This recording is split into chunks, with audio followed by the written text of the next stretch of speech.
Good morning to you. I'm taking this opportunity to grab a bit of a video. This is actually the first time that I've had Lily and Jessie out actually together.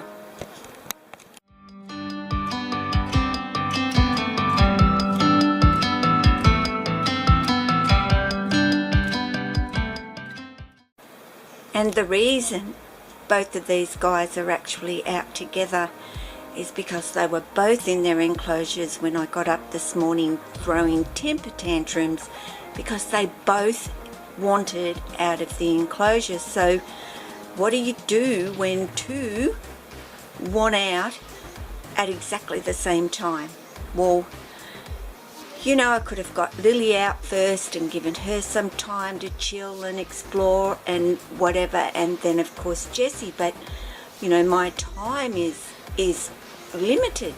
I've got a meeting, I've got things to do today, so my only option was I may as well get them both out and give them both time out together, which I've not done.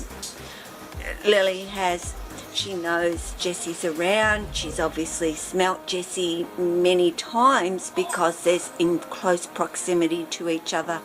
And of course Jessie comes out and crawls on this enclosure, and of course so do all the snakes, so they already have the scent there of this other snake being around, but not actually physically out. Now Lily came down and laid on top of Jessie and just laid there, and I didn't have my camera going, but just laid there and didn't move, just laid there, and anyway she just eventually turned around and went back up. Of course, when you are introducing a snake to another snake that they've never met before, you must be aware that things can go very, very wrong.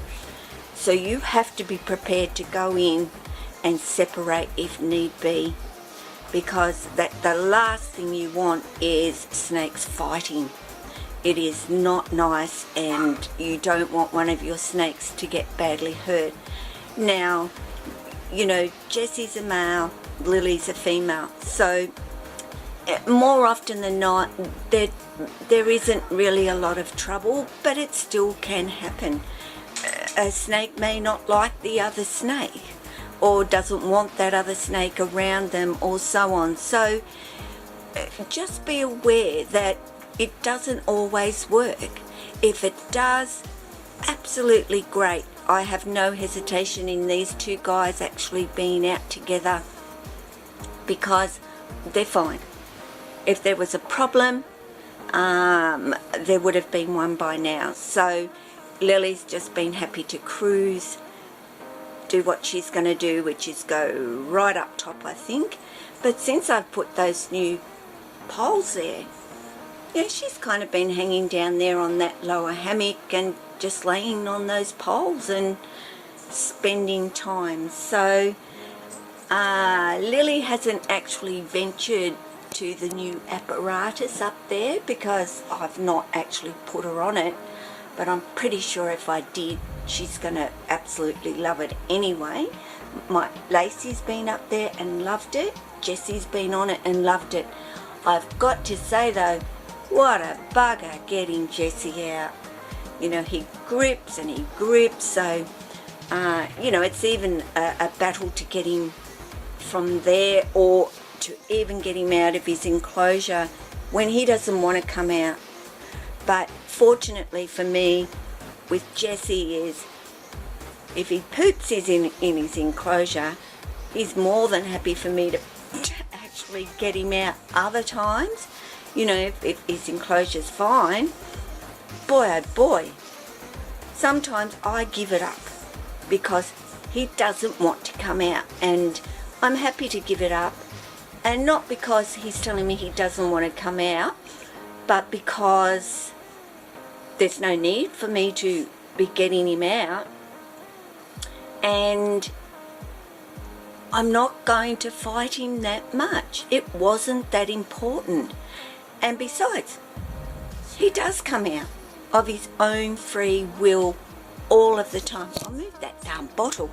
like great view of a bottle. But there you go.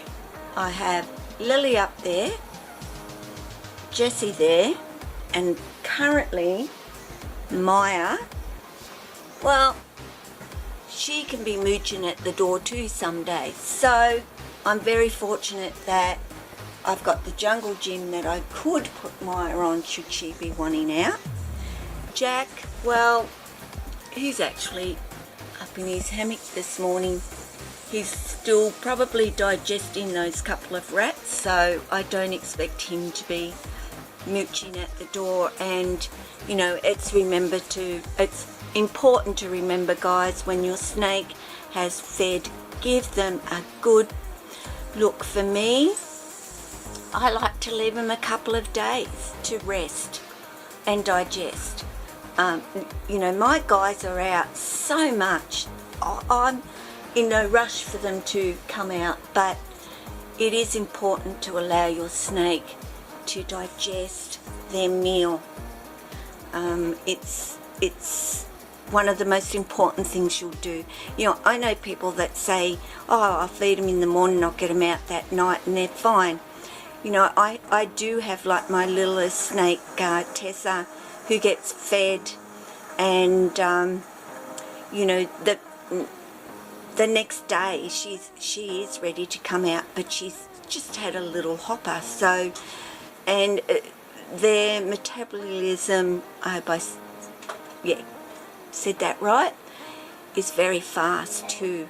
It speeds up, and these little ones can digest them quite quickly, actually. You'd be surprised.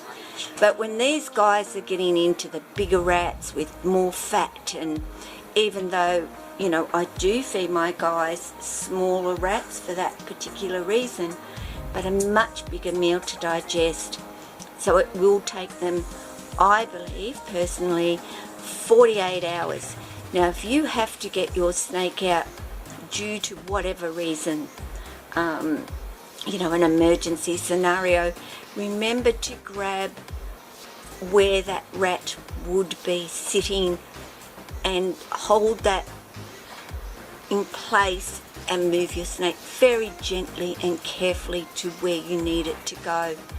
So, you know, you don't want your snake to regurgitate or have any problems with digesting it because you've decided, oh, I'll get him out, he'll be fine, because it's not the case. They do need time.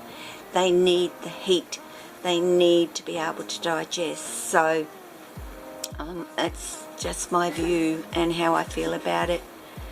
So just a quick little video of my snakes out this morning, and Lily isn't going to be doing very much. Of course, she's just going to make herself comfortable. Jessie, I can see, is going to explore, which Jessie does when he's out and about. And yeah, I hope you're having a wonderful week or weekend, whichever time I manage to get this particular video up. So you all take care of yourself, and I will say, Jessie, I think it might be you and me, but today, because Lily's up there comfortable today, this morning, early this morning, and we will say ciao to you all. Okay, bye.